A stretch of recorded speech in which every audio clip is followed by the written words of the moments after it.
غزوہ بدر مسلمانوں اور قریش مکہ کے درمیان ایک فیصلہ کن اور اسلامی تاریخ کی پہلی بڑی جنگ تھی۔ اعلان نبوت کے بعد مسلمانوں اور کافروں کے درمیان کئی محاذ آرائیاں ہوتی رہیں، لیکن اس لڑائی کو فیصلہ کن جنگ کیوں کہا گیا؟ آخر اس لڑائی کی ضرورت ہی کیوں پیش آئی؟ وہ کیا وجہ تھی جس نے مسلمانوں کو کفار مکہ کا قافلہ لوٹنے پر مجبور کر دیا؟ اس جنگ کے آغاز سے 3 دن پہلے نبی علیہ السلام کی پھوپھی نے کیا خواب دیکھا؟ 313 کی مٹھی بھر تعداد نے 1000 کے لشکر کو کیسے شکست دے دی؟ اس جنگ کا نتیجہ کیا نکلا جس کی وجہ سے مسلمانوں کی خوشی زیادہ دیر برقرار نہ رہ سکی؟ وہ کون سا غم تھا جس نے رسول اللہ صلی اللہ علیہ وسلم کو اس جنگ سے واپسی پر نڈھال کر دیا؟ ابو سفیان شام سے ایک قافلہ جس میں 50,000 سونے کے سکے اور بہت سارا مال موجود تھا لے کر مکہ جا رہا تھا، لیکن سب سے بڑا مسئلہ یہ تھا کہ مکہ پہنچنے کے لیے مدینے کے پاس سے گزرنا تھا اور مدینے میں مسلمان اس قافلے کو لوٹنے کے لیے تیار بیٹھے تھے۔ بدر کی جنگ سے 1 سال پہلے جب مسلمان مکہ سے ہجرت کر کے مدینہ گئے تھے، سوائے پہنے ہوئے کپڑوں کے کچھ بھی لے کر نہیں گئے تھے۔ مکہ والوں نے ان کی ساری چیزیں بیچ دی تھیں، اس لیے مسلمان اس قافلے سے اپنے لوٹے ہوئے سامان کا بدلہ لینا چاہتے تھے۔ جب ابو سفیان کو مسلمانوں کی خبر ہوئی تو اس نے زمزم بن عمر نامی ایک شخص کو مکہ بھیجا کہ وہ جا کر مکہ والوں کو خبر دے کہ جلدی سے قافلے کی مدد کو پہنچیں۔ وہ تیز رفتاری سے مکہ آیا اور عرب دستور کے مطابق اپنے اونٹ کے کان اور ناک کاٹ دیے اور اپنے کپڑے پھاڑ کر چلانے لگا، اے جماعت قریش، قافلہ قافلہ، تمہارا مال جو ابو سفیان کے ہمراہ ہے اس پر محمد دھاوا بولنے والا ہے، مجھے یقین ہے کہ تم اسے نہیں پا سکو گے، مدد مدد۔ ابو سفیان کا قافلہ راستہ بدل کر مسلمانوں سے بچ کر حفاظت سے مکہ پہنچ گیا، لیکن ابو جہل مسلمانوں سے جنگ کرنے کے لیے پہلے ہی تیار بیٹھا تھا۔ اب جب کہ قافلہ مکہ حفاظت سے پہنچ چکا تھا تو جنگ کی گنجائش نہ تھی، لیکن ابو جہل مسلمانوں کو ختم کرنا چاہتا تھا، اس لیے وہ اپنے لشکر کے ساتھ مکہ سے نکل گیا۔ جب جنگ کی خبر حضور علیہ السلام کو ہوئی تو انہوں نے صحابہ کرام سے مشورہ کیا کہ تمہاری اس میں کیا رائے ہے؟ تو انہوں نے بہادری کے کلمات فرمائے اور کہا کہ ہم بنی اسرائیل کی طرح نہیں ہیں، جنہوں نے حضرت موسیٰ علیہ السلام سے کہہ دیا تھا کہ تو اور تیرا رب دونوں جا کر لڑو، ہم یہیں بیٹھ کر تماشا دیکھیں گے۔ اسی طرح آپ نے 3 بار پوچھا۔ جب آپ کو خوب اطمینان ہو گیا کہ تمام صحابہ جنگ اور مقابلے کے لیے آمادہ ہیں تو آپ نے مدینے سے روانگی کا عزم فرمایا۔ لڑنے اور میدان جنگ کے جانے کے قابل آدمی کل 313 تھے، جن میں بعض ایسی چھوٹی عمر کے تھے کہ لڑنے کے قابل ہی نہ تھے۔ اسلامی لشکر کے ساز و سامان کی یہ حالت تھی کہ صرف 2 گھوڑے تھے، 70 اونٹ تھے، ایک پر 3 4 آدمی سوار تھے۔ جب مسلمان بدر کے مقام پر پہنچے تو کفار پہلے سے ہی خیمہ زن تھے۔ مسلمانوں کو نشیبی اور ریتیلی جگہ پر ٹھہرنا پڑا، مگر بدر کے چشموں پر مسلمانوں کا قبضہ ہو گیا۔ کفار کی تعداد 1000 تھی اور صحابہ کرام ان کے مقابلے میں 3 گنا کم، اور ساز و سامان کے مقابلے میں کفار مسلمانوں سے 100 گنا زیادہ تھے۔ مسلمانوں کے پاس معمولی ہتھیار بھی پورے نہ تھے، کسی کے پاس تلوار تھی تو نیزہ اور کمان نہ تھے، کسی کے پاس صرف نیزہ تھا تو تلوار نہ تھی۔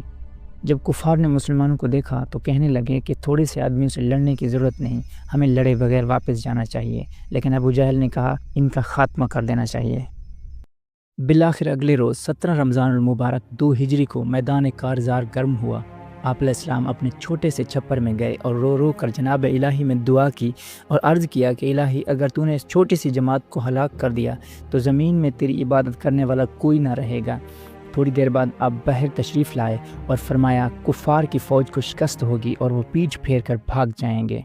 جب دونوں جماعت آمنے سامنے ہوئے تو عتبہ، شیبہ اور ولید بن عتبہ نے آگے بڑھ کر اپنے مقابلے میں لڑنے کے لیے 3 شخص طلب کیے۔ حضور علیہ السلام نے یہ سن کر حکم دیا کہ عتبہ کے مقابلے کو حضرت حمزہ اور عتبہ کے بھائی شیبہ کے مقابلے کو عبیدہ اور عتبہ کے بیٹے ولید کے مقابلے کو حضرت علی جائیں۔ مقابلہ شروع ہوا۔ حضرت حمزہ اور حضرت علی نے دونوں باپ بیٹوں کو ایک ہی بار میں ختم کر دیا۔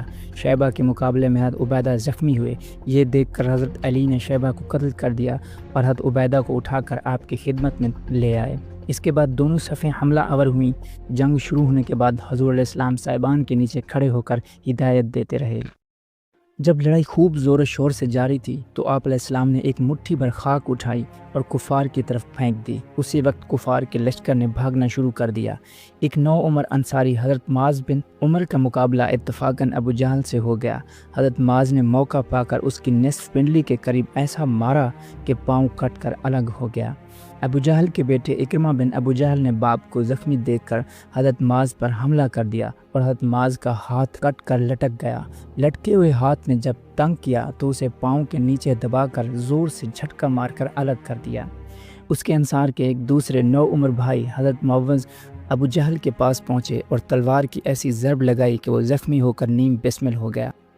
کفار ایسے بھاگے کہ اپنے سپہ سالار ابو جہل کو بھی ادمرہ میدان میں ہی چھوڑ گئے۔ عبداللہ بن مسعود رضی اللہ تعالیٰ عنہ ابو جہل کا سر کاٹ کر حضور علیہ السلام کی خدمت میں لائے اور آپ کے پاؤں میں ڈال دیا۔ آپ علیہ السلام نے ابو جہل کا سر دے کر اللہ تعالیٰ کا شکر ادا کیا۔ اس لڑائی میں کل 14 صحابہ شہید ہوئے، جن میں 6 مہاجرین اور 8 انصار تھے۔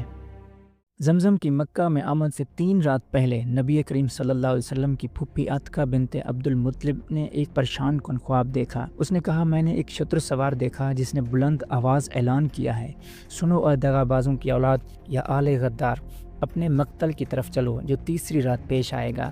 میں دیکھ رہی ہوں کہ لوگ اس کے پاس جمع ہو رہے ہیں۔ پھر وہ مسجد میں چلا گیا اور اس کے پیچھے ہی لوگ داخل ہو گئے۔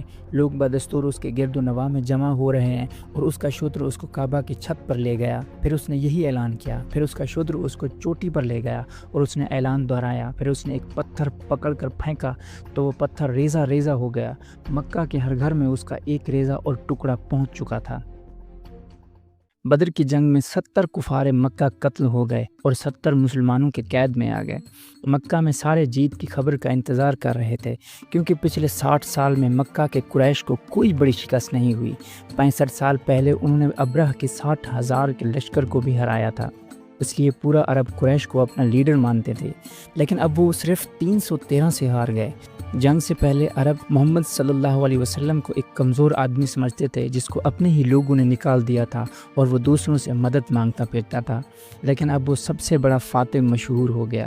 جیت کی خبر جب مدینہ پہنچی تو سب جیت کی خوشی منانے لگے، لیکن جیسے ہی نبی علیہ السلام اپنے گھر میں داخل ہوئے تو ان کو پتہ چلا کہ ان کی صاحبزادی حضرت رقیہ کا انتقال ہو گیا۔ اس سے آپ صلی اللہ علیہ وسلم کو بہت دکھ ہوا، لیکن مسلمانوں کی خوشی اور جشن کو جاری رکھنے کے لیے کسی سے بھی ذکر نہ کیا۔ لیکن یہ جشن اور مسلمانوں کی خوشی زیادہ دیر چل نہیں سکتی تھی، کیونکہ اب ابو سفیان نے مسلمانوں سے بدلہ لینے کے لیے پورے عرب سے 3000 کی فوج تیار کر لی تھی۔